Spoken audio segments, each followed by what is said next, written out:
இயேசுவுக்கே புகழ், மரியே வாழ்க. அன்புக்குரியவர்களே, நாம் முழுமையாய் இயேசுவை நம்பும்போது அவர் நம்மோடு இருந்து பெரிய காரியங்களை நிச்சயம் செய்வார். ஆண்டவரை சொல்லுவோமா? ஆண்டவரே, நான் உண்மைத்தான் நம்பி இருக்கிறேன் என்று சொல்லி பாடி அவருடைய பலத்தை நாம் பெற்றுக்கொள்வோம். ஆமென்.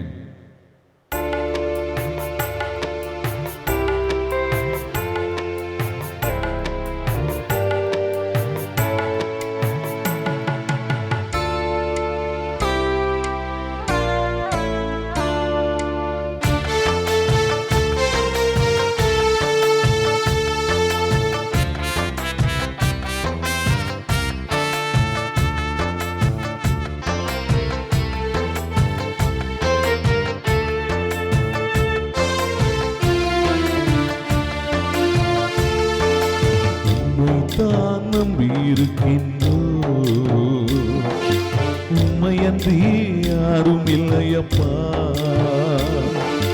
உம்மைத்தான் நம்பியிருக்கின்றோம். உம்மையன்றி யாரும் இல்லையப்பா, அற்புதம் செய்யுங்கப்பா எங்க வாழ்க்கையில. உம்மைத்தான் நம்பியிருக்கோம் ஏசப்பா, அற்புதம் செய்யுங்கப்பா எங்க வாழ்க்கையில. உம்மைத்தான் நம்பியிருக்கோம் ஏசப்பா, உம்மைத்தான் நம்பியிருக்கின்றோம். உம்மையன்றி யாரும் இல்லையப்பா.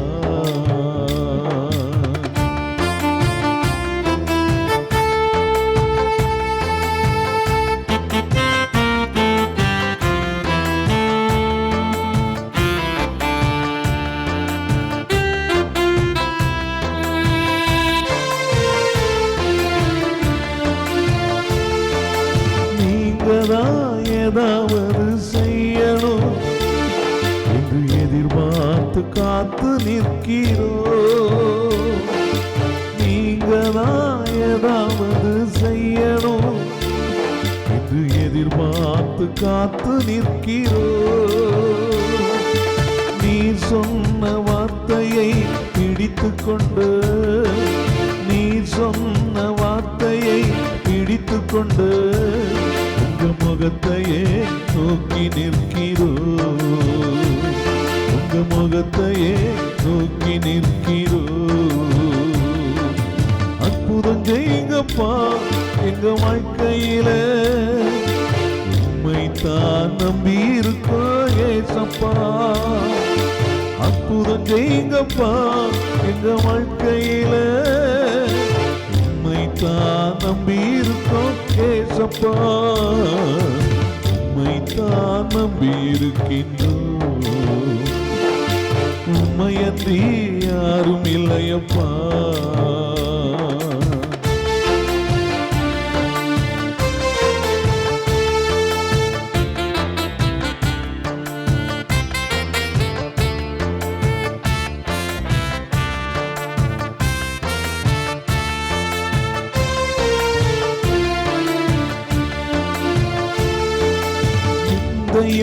அவமானமும் சகித்துக் கொண்டு செப்பை நிழலிலே வந்து நிற்கிறோம்.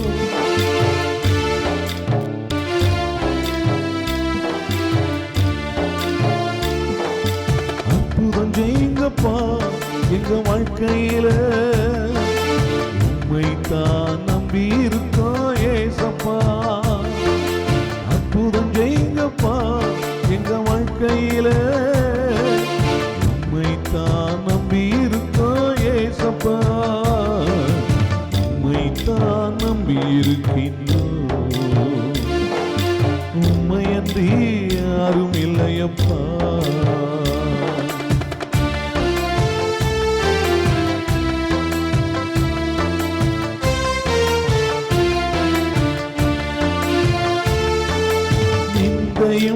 அவமானமும் சகித்துக் கொண்டு செப்பை நிழலிலே வந்து நிற்கிறோம்.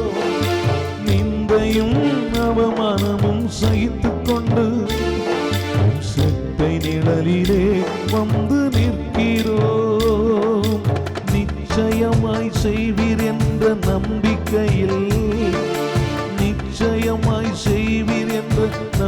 வாழ்க்கையில் உங்க கரத்தையே நோக்கி நிற்கிறோம், உங்க கரத்தையே நோக்கி இருக்கிறோம். அற்புதம் செய்யுங்கப்பா எங்க வாழ்க்கையில, உம்மைத்தான் நம்பி இருக்கோ ஏசப்பா. அற்புதம் செய்யுங்கப்பா எங்க வாழ்க்கையில, உம்மைத்தான் நம்பி இருக்கோ ஏசப்பா. உம்மைத்தான் நம்பி இருக்கின்றோம், உம்மையன்றி யாரும் இல்லையப்பா. உம்மைத்தான் நம்பி இருக்கின்றோம், உம்மையன்றி யாரும் இல்லையப்பா. ஏசப்பா ஏசப்பா ஏசப்பா ஏசப்பா ஏசப்பா ஏசப்பா ஏசப்பா ஏசப்பா ஏசப்பா ஏசப்பா ஏசப்பா ஏசப்பா ஏசப்பா.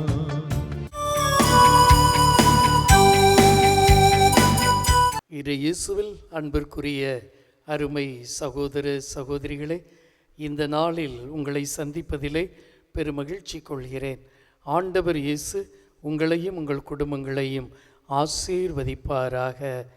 அன்புள்ள இறை மக்களே, இயேசுவின் திவ்ய திரு இருதயத்தினுடைய வல்லமையை பற்றி நாம் இந்த நாட்களில் தியானித்து கொண்டிருக்கிறோம். அன்பார்ந்தவர்களே, ஒரு 2 ஆண்டுகளுக்கு முன்பாக நான் சென்னையில் இருக்கக்கூடிய ஸ்ரீபெரும்புதூர் என்ற அந்த பங்கிற்கு அருகில் இருக்கும் நெமிலி என்ற கிராமத்திற்கு சென்றேன். அந்த நெமிலி என்ற ஊரிலே அங்கு சென்று அங்கே ஒரு நாள் நற்செய்தி கூட்டம் நடத்தினோம்.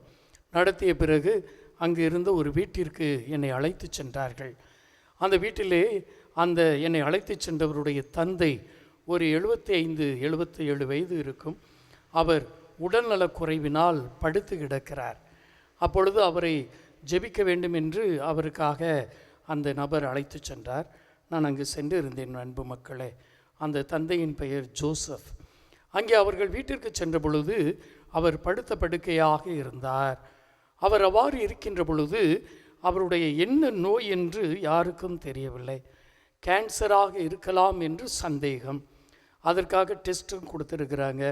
ஆனால் படுத்த படுக்கையாகிவிட்டார். சாப்பாடு ஒழுங்காக இல்லை, இப்படியெல்லாம் இருந்தது. நான் போய் ஜெபம் பண்ணிவிட்டு அவர்கள் வீட்டில் பார்த்தேன். அவருடைய தலைக்கு பின்புறமாக இருதய ஆண்டவருடைய திருப்படம் இருந்தது. அப்பொழுது நான் சொன்னேன், நீங்கள் பெட்டை திருப்பி போடுங்க. அவர் மேற்கில் தலை வைத்து கிழக்கில் கால் நீட்டி படுத்திருந்தார். அவருடைய தலைக்கு பின்னால் இருதய ஆண்டவருடைய திருப்படம் இருந்தது. அப்பொழுது நான் சொன்னேன், நீங்கள் அப்பாவுடைய கட்டில் திருப்பி போடுங்க. அவர் கிழக்கில் படுத்து அந்த இருதய ஆண்டவருடைய படத்தை பார்த்த வண்ணம் படுத்திருக்கட்டும் அப்படின்னு சொன்னேன். அவர் சொன்னார், இல்லை, என்னுடைய கால் இருதய ஆண்டவர் பக்கம் இருக்கக்கூடாது அப்படின்னார். நான் சொன்னேன், அது கால்லாம் அப்படியெல்லாம் ஒன்றும் இல்லை. நீங்கள் இருதய ஆண்டவருடைய படத்தை இங்கே படுத்து கொண்டே பாருங்கள், பார்த்து கொண்டு ஜெபிங்க. இருதய ஆண்டவரே, உம்முடைய இருதயத்தில் என்னை ஒப்பு கொடுக்குறேன், ஜெபிங்க. என்னுடைய இந்த உடல் உபாதைகளை ஒப்பு கொடுக்குறேன்னு சொல்லுங்கள். உம்முடைய இதயத்திலிருந்து வடியக்கூடிய அந்த திரு இரத்தத்தோடு என்னுடைய உடலில் வரக்கூடிய இந்த வலிகளை ஒப்பு கொடுக்குறேன்னு சொல்லுங்கள். ஆண்டவரே, உம்முடைய முள்முடி போன்று இதோ இந்த உடல் நோய் என்னை பாதிக்கிறது, நான் இதை ஒப்பு கொடுக்கிறேன். என் பாவங்கள், என் பிள்ளைகளுடைய பாவங்கள் மாறட்டும் அப்படின்னு சொல்லி ஒப்பு கொடுங்க என்று சொல்லி இன்னும் நிறைய இது போன்று சிறு சிறு ஜெபங்களை சொல்லி கொடுத்து விட்டு வந்தோம். அன்பார்ந்தவர்களே, இவரும் ஆகட்டும் என்று சொல்லி அதே போல முதலில் பார்த்து கொண்டு இருந்தாராம். இறுதி ஆண்டவரை பார்த்து கொண்டு இருந்தாராம். பிறகு ஜெபிக்க ஆரம்பிச்சிருக்கிறார். அடுத்தடுத்த நாட்களிலே நல்லா ரொம்ப நேரம் இறுதி ஆண்டவரை பார்த்து ஜெபம் பண்ணி இருக்கிறார். அப்பொழுது இவருக்கு அந்த படத்தில் இருந்த அந்த கரம் இவரை எழும்பிடு என்று சொன்னது போல் இருந்திருக்கிறது. ஒருவேளை சொல்லி இருக்கலாம், அல்லது அதுபோல் உணர்ந்து இருக்கலாம். ஆனால் இவர் எழுந்து உட்கார்ந்திருக்கிறார், அவரால் முடிந்து இருக்கிறது. அதன் பிறகு ஒரு 4-5 நாட்கள் எழும்பி உட்காருவார், ஜெபம் பண்ணுவார், படுத்து விடுவார். இப்படி இருந்திருக்கிறது.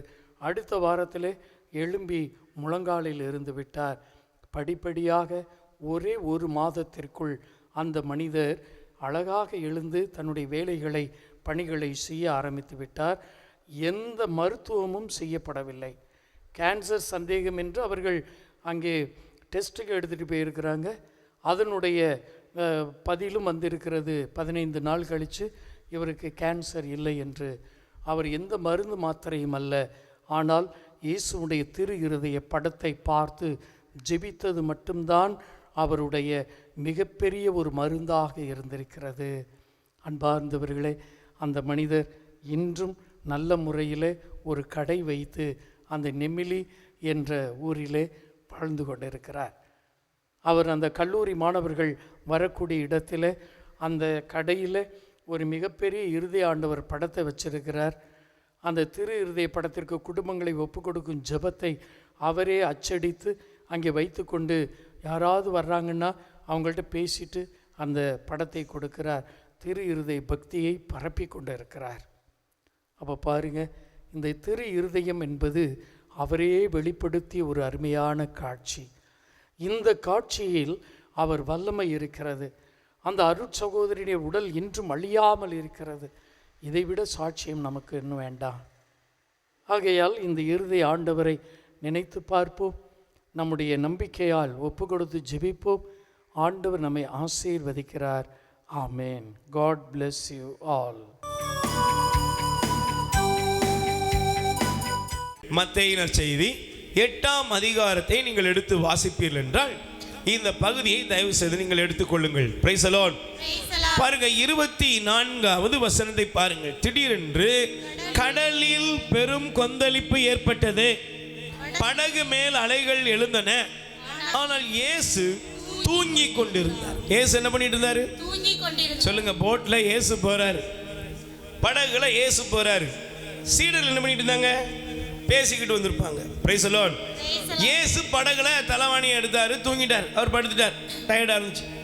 கடல்ல போயிட்டு இருக்குதுங்க, கொந்தளிக்குதுங்க, காட்டு அடிக்குதுங்க, அது அடிக்குதுங்க, இது அடிக்குது, எல்லாம் அடிக்குது. Price the Lord.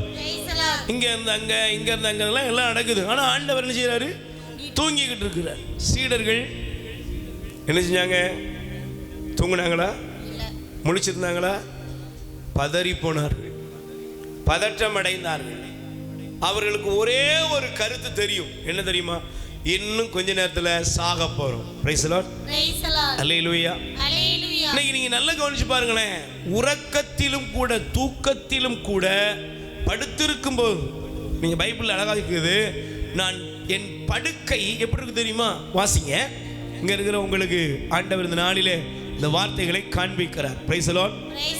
சொல்லுங்க அல்லேலூயா. சத்தமா சொல்லுங்க அல்லேலூயா. இயேசுவுக்கே புகழ், மரியே வாழ்க. ஹல்லேலூயா. நீங்க தயவு செய்து இந்த வார்த்தைகளை கொஞ்சம் நல்ல கவனிச்சு எடுத்து வாசிங்க, எடுத்துக்கொள்ளுங்கள். Price the Lord. 42ஆம் அதிகாரம் 3வது வசனம் படிங்க. 42 சங்கீதம் 42 3வது வசனம் படிங்கப்பா. இரவும் பகலும் என் கண்ணீரே எனக்கு என்னது உணவாயிற்று? நல்ல கவனிங்க. இரவும் பகலும் நான் என்ன செய்கிறேன்? கண்ணீர் விட்டுக்கிட்டே இருக்கேன். அப்ப தூங்குனியா? ஓ எப்பா நீ தூங்குறியாப்பா? நீ படுத்திருந்தியா? அப்படின்னா படுத்திருந்தேன். படுத்திருந்தியா? படுத்திருந்தேன். ஆனா என்ன நடந்துச்சு? நான் தூங்கலப்பா. வாழ்க்கையை நினைச்சா என்ன செய்யுது? எல்லா பிரச்சனை மயம், எல்லா இடத்துலையும் போராட்டம், எல்லா இடத்துலையும் துன்பம், சுத்தி முத்தி நெருக்கம், எல்லா பிரச்சனையவே சிந்திக்கிறேன். Price the Lord.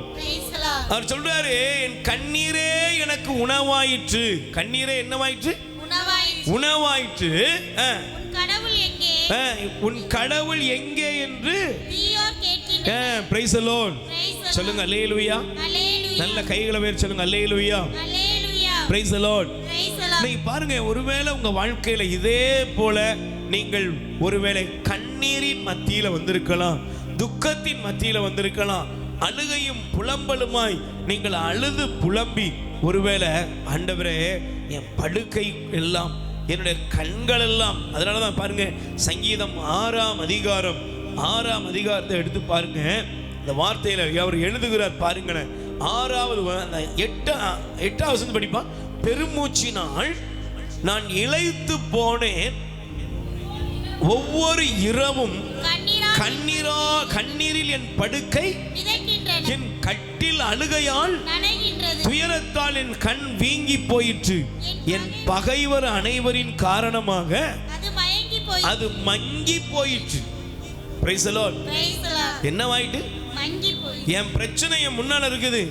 முன்னால இருக்கும்போது ஒரு மனிதன் பிரச்சனையில் ஒரு மனிதன் இருக்கிறான் வைத்துக் கொள்ளுங்கள். Price the Lord. துன்பத்தின் மத்தியில் இருக்கிறான், வேதனையில் இருக்கிறான். அவன் பார்க்குறான், காற்று அடிக்குது, கடல் அடிக்குது. அப்போ அவன் போய், ஏம்மா இந்த KFCலேருந்து சிக்கன் வாங்கியிருக்கேன், சாப்பிடுங்க. சாப்பிடுவியா? விசுவாச பாட்டெலாம் பாடிட்டு வந்திருக்கோம்ல, கூடுமே எல்லாம் கூடுமே அப்படிலாம் பாட்டெலாம் பாடியாச்சு. இப்போ காற்றும் கடலும் அடிச்சு போட்டுது, தண்ணியில் நிரம்பிக்கிட்டு இருக்கு. KFC சிக்கன் கொடுத்தா சாப்பிட முடியுமா? சாப்பிடுமா? ஏன்? சாக போகிறோம். நமக்கு தெரிஞ்சிட்டு என்னது, காற்று கடல் புயலுக்குள்ள ஒரு படகு சிக்குச்சுன்னா படகு என்ன செய்யும்? முங்கும். முங்குனா என்ன செய்வோம்? நம்ம தண்ணிக்குள்ள தான் போகிறோம். நம்ம கதை முடிய போகுது. நம்முடைய பிரச்சனைகள், முதலாவது பிரச்சனைகளை கேட்கிறோம், இரண்டாவது பிரச்சனைகளை சொல்லுங்க பார்க்கிறோம். Price the Lord. பிரச்சனைகளை கேட்கிறோம், பிரச்சனைகளை பார்க்கிறோம். சீடர்கள் பார்க்கிறாங்க, கடல் கொந்தளிப்பு, படகு தண்ணீரால் நிரம்புகிறது, இயேசு தூங்கிக் கொண்டிருக்கிறார். அல்லேலூயா. சொல்லுங்க அல்லேலூயா. இந்த பிரச்சனையை பார்த்தவொன்னு அவங்களுக்கு ஒன்னே ஒன்று தெரியுது, இந்த இடத்திலே நாம் மாண்டு போக போறோம், நம்மளால இனிமேல் பிழைக்கவே முடியாது, பிழைக்க முடியாது, பிழைக்கிறதுக்கு சான்ஸே இல்லை என்ற ஒரு மனநிலையை அவர்கள் எடுத்துக்கொண்டார்கள். Price the Lord. ஒருவேளை இன்னைக்கு நீங்களும் கூட உங்க குடும்பத்தை, உங்க பிள்ளைகளை, உங்கள் எதிர்காலத்தை, உங்க வாழ்க்கையோட பிரச்சனைகளை, கடன் பாரங்கள், கஷ்ட நஷ்டங்கள், நீங்கள் ஒருவேளை உங்க பொண்ணுக்கோ உங்க பையனுக்கோ சில காரியங்கள் இன்னும் நடக்கலை, இதெல்லாம் வைக்கும்போது உங்க முன்னால ஒருவேளை டாக்டர்கள் சொன்ன காரியங்கள் எதுவாக இருந்தாலும் அதெல்லாம் பார்த்த உடனே நீங்க உங்களுக்கே ஒரு காரியத்தை நீங்க எழுதி கொள்ளுகிறீர்கள். Price the lord. அல்லேலூயா. இதுக்கு மேல ஒண்ணு நடக்காது, என்ன விட்டுருங்க. அல்லேலூயா. நீங்க நல்லா கவனிச்சீங்கன்னா பாப்பா அப்படின்னு சொல்லி ஏரல்ல இருந்து ஒரு தங்கச்சி வருவாங்க. Price the Lord. முன் வரிசையில் உட்கார்ந்துருப்பாங்க. 4 மாசமும் வரல. நான் அந்த பாப்பாவை தேடிக்கிட்டே இருந்தேன். முந்தானது எனக்கு ஃபோன் பண்ணுறான். அண்ணா ஒரு குட் நியூஸ் இல்லைம்மா அண்ணே. அவள் அதுக்கு முன்னக்கூட்டி பார்த்தீங்கன்னா ஒரே ஒரு பேபி, அவளுக்கு 13 வயசு. அந்த 13 வயசு பாப்பா இருக்குது, கவனிங்க. அப்போ 13 வயசு பாப்பா இருக்குது. திடீர்னு பார்த்தா ஒரு 1.5-2 வருஷமா அவளுக்கு ஒரு ப்ராப்ளம். கர்ப்பப்பை இறங்கி விட்டது, அவளுக்கு அந்த யூட்ரஸ் இறங்கி விட்டது, அவளுக்கு அடுத்த குழந்தை பிறக்க வாய்ப்பே இல்லை, யூட்ரஸை ரிமூவ் பண்ணணும், கட்டி இருக்குது அதுன்னு சொல்லி பலவிதமான ப்ராப்ளங்களை மருத்துவர்கள் முன்னால் வச்சாங்க. Price the Lord. பாருங்க, ப்ராப்ளத்தை தூக்கி வைக்கும்போதெல்லாம் அவ பேச மாட்டா, வாயை திறக்கிற முன்னாடி கண்ணில் கலன்னு கண்ணீரா ஓடும். அல்லேலூயா. ஆண்டவர் உனக்கு ஏம்மா, உன் பிரச்சனையை விட கடவுள் பெரியவர்மா. Price the Lord. உன் ப்ராப்ளத்தை விட ஆண்டவர் பெரியவர். அல்லேலூயா. அவளுக்கு ஒருவேளை அப்படியே போச்சு. ஆனால் ஆண்டவர் தாம் பிள்ளைகளை ஒருபோதும் கைவிடுவதில்லை. ஆண்டவர் தன்னுடைய ஜனங்களை ஒரு நாளும் யார் முன்னாலே வெட்கப்படுத்துவதில்லை. அவர் சொன்னா, எனக்கு கர்ப்பப்பை எடுக்கணும்னாங்க, ரிமூவ் பண்ணாங்க, எல்லாம் ரெடி பண்ணாங்க. ஆனால் ஆண்டவர் எனக்கு அற்புதம் செய்து விட்டார். இப்போ நான் 5 மாதமாய் என்னுடைய குழந்தையை கர்ப்பத்திலே சுமந்து கொண்டிருக்கிறேன். ஆமென். அல்லேலூயா. பாருங்க, நான் சொன்னேன் நல்ல பத்திரமா இருந்துக்கோ, டாக்டர் சொன்னதுக்கு அப்புறம் வந்தா போதும். Price the Lord. சொல்லுங்க அல்லேலூயா. கொஞ்சம் பெட் ரெஸ்ட்லாம் இருந்துக்கோ. 13 வருஷம் கழித்ததுனால கொஞ்சம் கண்டிப்பாக நல்ல கடவுளனோடு இருக்கிறார். நான் உட்காந்து யோசித்து பார்க்குறேன், எவ்வளவு கண்ணீரோடு வந்தால், எவ்வளவு துக்கத்தோடு வந்தால், ஏன் இவ்வளவு துக்கம்? பிரச்சனையை மட்டும்தான் பார்க்குறேன்.